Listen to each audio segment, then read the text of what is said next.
Hello everyone, welcome back to our channel. I hope you're doing good with your IELTS preparation. In today's video, we are going to discuss the two modal verbs can and could.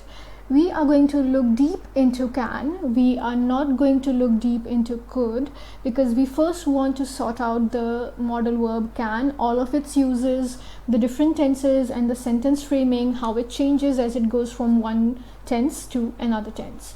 And at the end, we are going to look how could replaces can in specific situations where it is compulsory to replace can with could. We will make another video. The video after this one will be the one where we dive deep into the uses of could. So for today, we are going to focus on can and its relationship with could. We hope that you enjoy the video and that you learn something new today. Welcome to my IELTS stream.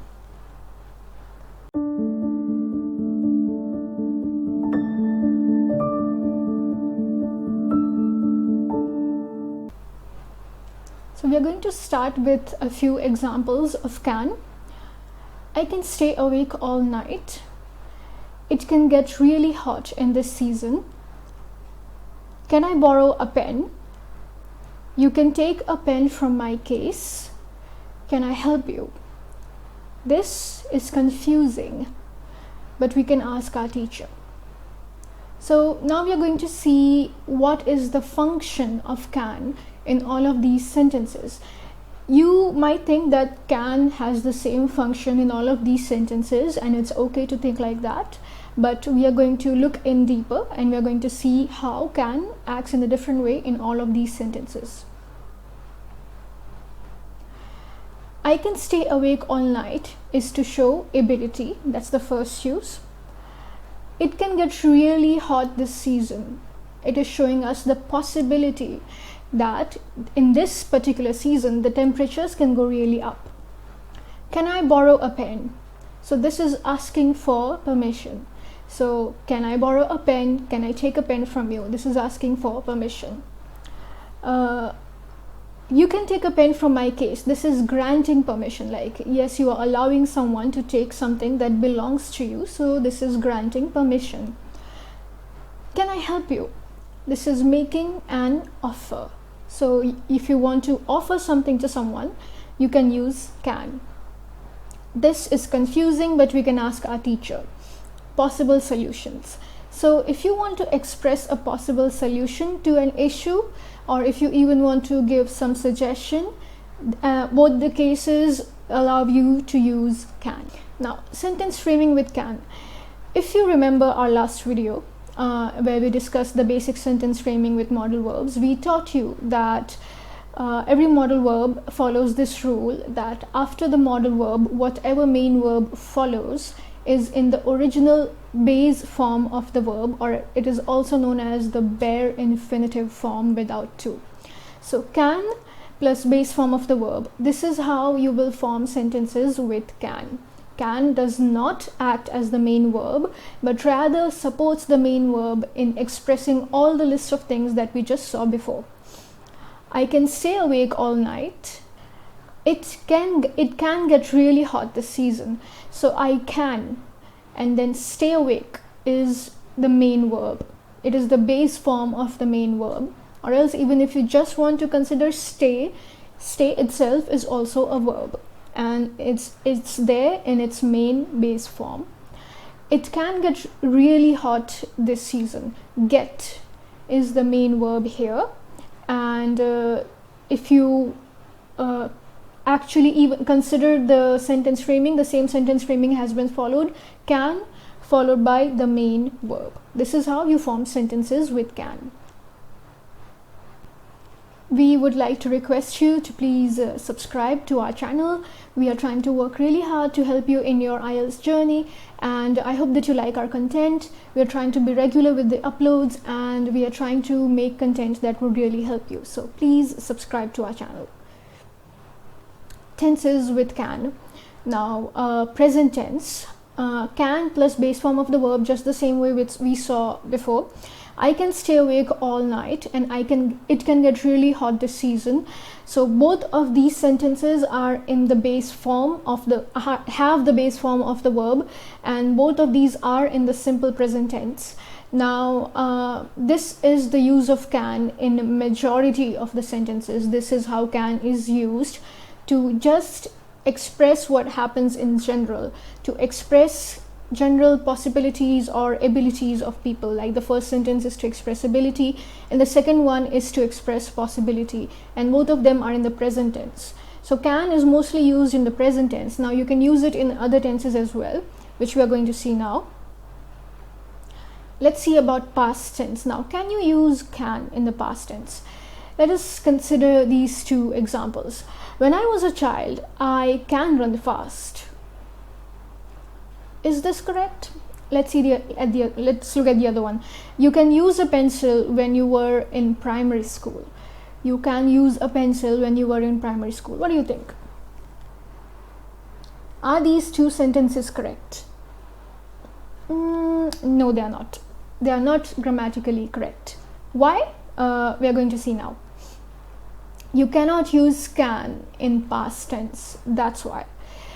Could replaces can when we want to use can in the past. So if you want to express ability, possibility, or such things in the past, you will replace can with could. When I was a child, I could run fast.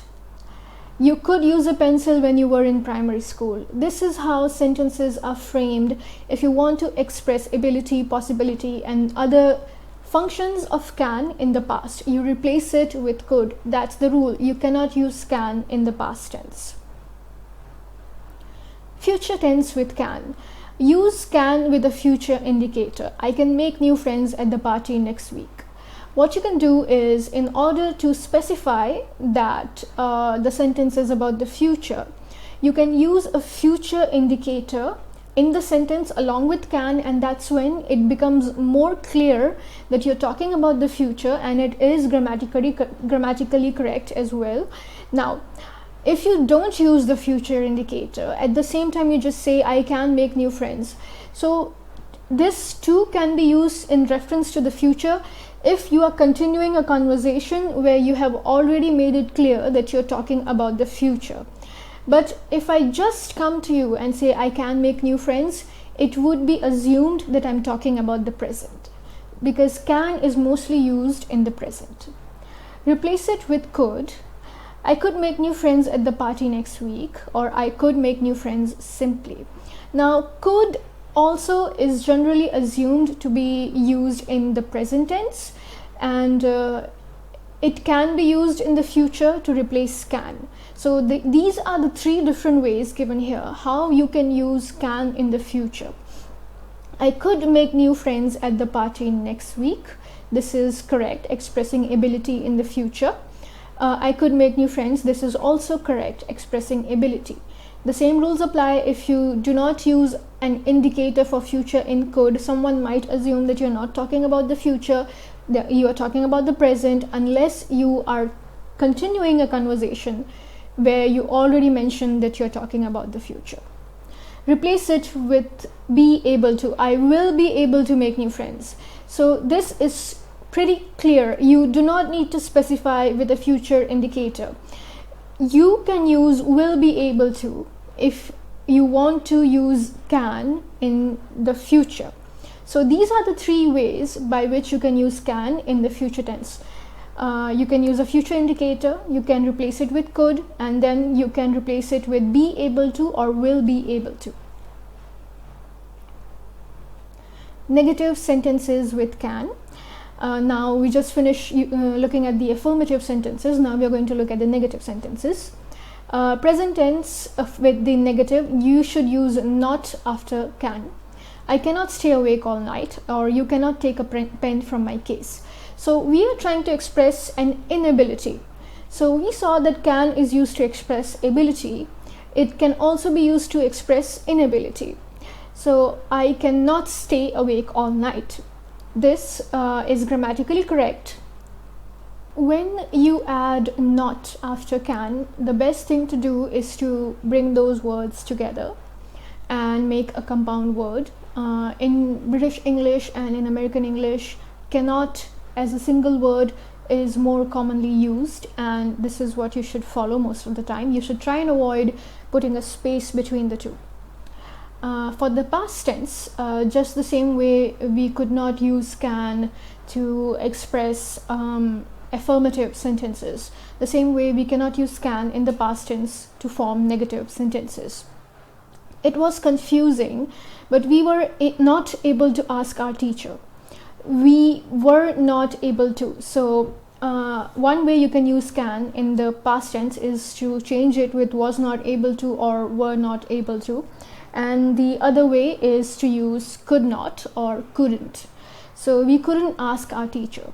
So now this particular word couldn't is a contraction. That means we are trying to shorten could not into couldn't by using apostrophe T. This is grammatically correct, but being IELTS candidates, I would advise you to be a little more formal and not use couldn't unless you are a general IELTS candidate who is appearing for the writing exam and you have to write an informal letter to your friends. So you can use contractions. Apart from this, in speaking, it is quite natural to use contractions, so it is fine, but try to avoid them in writing if you are an academic candidate, and avoid them in writing even if you are a general candidate doing the writing task 2 or the writing task 1 with a formal letter. Future tense with negative sentences of can. Use it with a future indicator. Replace it with might not or will not be able to. So these are the 3 things that you can use it in the future. You use it with a future indicator. I will not be able to call you tomorrow. I cannot call you tomorrow. So this is can plus not with a future indicator. Replace it with will not be able to. Will not be able to. I will not be able to call you tomorrow. Or use it with might not. I might not call you tomorrow. Or you can use both, might and be able to. I might not be able to call you tomorrow. So you can also replace can with could in the future, but that is not very commonly used. It is better to use might when you want to replace can for something in the future. And it is always better to replace can with could when you're talking about the past. So keep this in mind, that when you're talking about the past, could takes the place of can, and when you're talking about the future, will be able to or might be able to or might takes the place of can. I'm having a lot of tongue slips today, I'm sorry. So these are the ways in which you can form negative sentences with can. I will not be able to call you tomorrow. I cannot call you tomorrow. I might not call you tomorrow. I might not be able to call you tomorrow. So when you're using will not be able to, it is not necessary to use a future indicator, because will specifies future and it's another modal verb. So I will not be able to call you is enough. You do not need to use tomorrow. But with these other sentence framings, it's best if you do use a future indicator, unless the same thing applies that you are in a continuous conversation where you have already referred to the future. The main relationship between can and could. So now we are going to talk about the main relationship between them, where you have to necessarily, compulsorily replace can with could. Now there are other places where you can replace can with could, but that falls in a different category. That is not compulsory. We will look at that in our next video where we go deep into could and its uses. So with this video, we are only telling you the most necessary relationship between can and could. Could replaces can in the past to show ability, possibility, and permission. I could eat a lot when I was younger. You could see a lot of birds in the sky 10 years ago. So the first sentence is showing ability. The second sentence is showing possibility. You could not roam around in school unless you were ready for punishment. The last sentence is about permission, actually about something that you were not permitted to do. So you could not roam around in school unless you were ready for punishment. So this is the main relationship between can and could, and this is where you have to absolutely replace can with could. And now I hope you understand that be it an affirmative sentence or a negative sentence, if it is in the past, you cannot use can. So that was it for today. I hope that you learned something new and you enjoyed the video. Let's just revise what we did. We looked at the different uses of can. We looked at can in different tenses, the way that you can use it in present, past and future tense. Actually, you cannot use it in the past tense. Remember that it is compulsory to change can with could when you're talking about the past. So that is the main takeaway of this lesson. Apply it to the next time you do speaking and writing in order to remember it. All the best for your IELTS preparation, and stay tuned for our next video where we discuss could and all of its uses. Thank you for watching and subscribe to our channel.